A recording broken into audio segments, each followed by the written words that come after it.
This is Radio Taiwan International.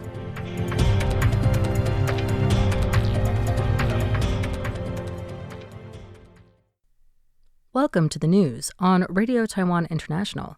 I'm Amanda Stevens, coming to you from Taipei, Taiwan.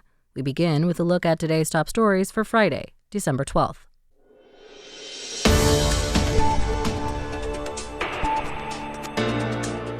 New cloud computing center represents a crucial step in Taiwan's AI goals. Taiwan and the Philippines deepen economic ties amid regional realignment. And radar lock-on dispute highlights escalating Japan-China security friction. But first, today's top story. Taiwan unveiled a new grid cloud computing center, the country's largest AI supercomputing data center yet, in Tainan Science Park Friday morning. The center contains a new supercomputer equipped with NVIDIA's most advanced Blackwell chips and is a large step in achieving the government's 10 new AI infrastructure projects initiative. President Lai Ching-te spoke at the inaugural ceremony Friday, where he thanked all those involved with the system's development and implementation. Lai said the center marks a crucial stepping stone for Taiwan's transition from a manufacturing powerhouse to a smart and AI nation. He pointed to three strategic significances of the center. First, it demonstrates Taiwan's world-class technological strength. The center contains the Nano 4 supercomputer, the fastest and most efficient high-density AI supercomputer in Taiwan. The Nano 4 also incorporates the most advanced energy-saving technology and includes highly specified earthquake-resistant designs for uninterrupted service, showcasing Taiwan's dedication to green computing and resilient innovation. The second point is how the center provides momentum to develop other AI application services. This new data center, along with a future Tainan location, is to become South Taiwan's computing heart, encouraging an influx of entrepreneurs to develop a smart ecosystem. Third, the center will foster public-private partnerships in the innovation ecosystem. The president also announced a new cooperative project between Taiwanese enterprises and Japan's NTT to introduce an all-optical network, which would completely replace traditional communication networks. The goal is to increase transmission speeds while significantly reducing energy consumption, advancing transmission technology while also deepening the Taiwan-Japan friendship. President Lai noted the strategic value of the center, connecting submarine cable grounding stations to a high-speed fiber optic network spanning Taiwan. This will make a crucial bulwark for national digital resilience, cybersecurity, and communication backup, in addition to a solid foundation for AI development. Taiwan-Philippines cooperation continues to gain momentum under proactive policy support, with Taipei seeking to link its Taiwan-Philippines Economic Corridor initiative to the U.S.-Japan-Philippines-backed Luzon Economic Corridor. The two sides have intensified exchanges in recent months across agriculture, fisheries, port development, and investment coordination. Foreign Minister Lin Jialong said relations have deepened steadily over the past year, marked by more frequent high-level engagement and expanding policy coordination. When he met Philippine representative to Taiwan, Corazon A. Pediernos, on Tuesday, Lin said Taiwan hopes to establish an institutionalized cooperation framework to provide clear, shared principles for Taiwanese companies investing in the Philippines. He also called for smoother communication mechanisms between the two governments to strengthen investor confidence.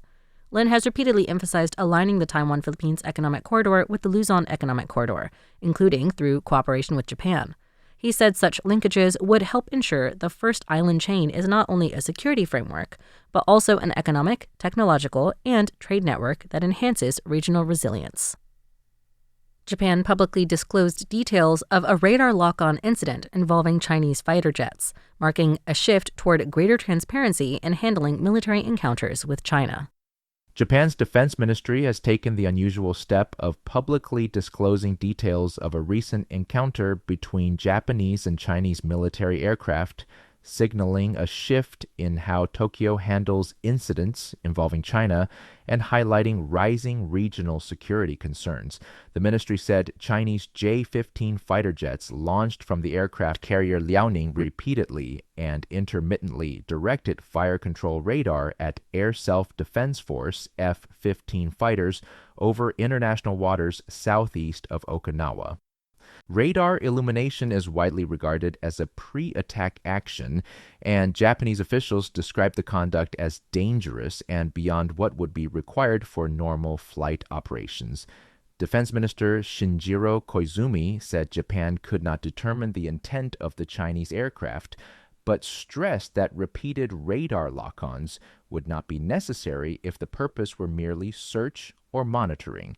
He said Tokyo lodged a strong protest with Beijing and demanded measures to prevent a recurrence.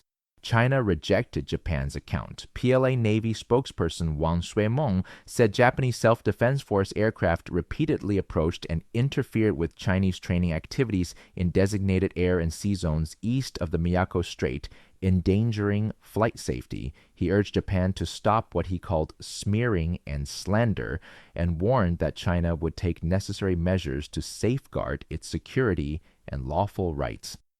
Japan's Chief Cabinet Secretary Minoru Kihara said the Liaoning continued large-scale carrier-based takeoff and landing drills around Okinawa after the incident. Analysts say the sustained tempo of Chinese military activity is aimed at normalizing the People's Liberation Army's presence near Japan and Taiwan, potentially reducing the likelihood of outside intervention in a Taiwan contingency. Joey Chow for RTI News. A magnitude 6.7 earthquake struck off the eastern coast of Aomori Prefecture in northeastern Japan at 11:44 on Friday. This event came after a magnitude 4.0 earthquake occurred in Nanxi District, Tainan, earlier Friday morning, and 3 earthquakes hit Jiaxian District, Kaohsiung, late Thursday. The Japanese Meteorological Agency has issued a tsunami warning for the surrounding coastal areas. Japanese Prime Minister Sennai Takaichi has advised the public to remain vigilant and check evacuation routes and emergency supplies. Authorities had already warned that a stronger aftershock could occur after the magnitude 7.5 earthquake struck the same area on Monday. The Central Weather Administration, or CWA, reported that the Taiwan quakes were caused by the collision of the Philippine Sea Plate and the Eurasian Plate, and the public is urged to be vigilant about earthquake safety. According to the CWA, the 3 earthquakes in Jiaxian District, Kaohsiung City occurred at 10:49 p.m., 10:59 p.m., and 11:19 p.m., with magnitudes of 4.7, 3.5, and 4.7 respectively. The Nanxi District Tainan City quake was recorded at 4:24 a.m. at a magnitude of 4.0. No major damage as a result of the quakes has yet been reported.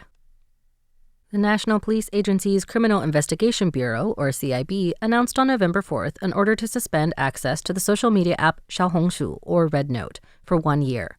The ban, in line with the Fraud Crime Hazard Prevention Act, is meant to curb fraud and cybersecurity risks posed by the app. According to the CIB, fraud cases in Taiwan involving Red Note have been on the rise.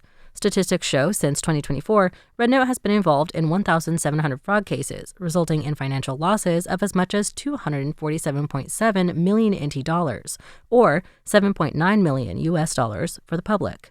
The Digital Ministry also flagged Red Note for engaging in 6 major risk behaviors common in other Chinese apps, including collecting sensitive information, accessing storage space, exceeding use permissions, obtaining biometric data, stealing system information, and data transmission and sharing.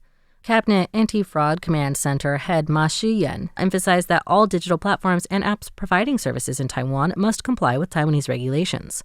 However, Red Note's operating company, Shanghai-based Xingyan Information Technology Company Limited, has not responded to calls for compliance. Additionally, Red Note has no Taiwan-based legal representative or contact office to take complaints to. These factors make it difficult for law enforcement agencies to investigate or penalize reported fraud cases. In October, the government, via the Straits Exchange Foundation, asked that the company propose concrete improvement measures and accept jurisdiction, but received no response as of yet.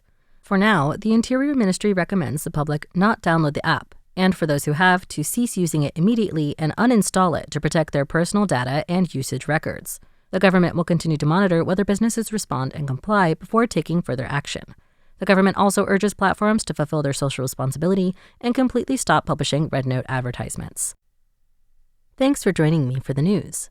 I'm Amanda Stevens. Stay tuned for another 50 minutes of English language features, brought to you by Radio Taiwan International.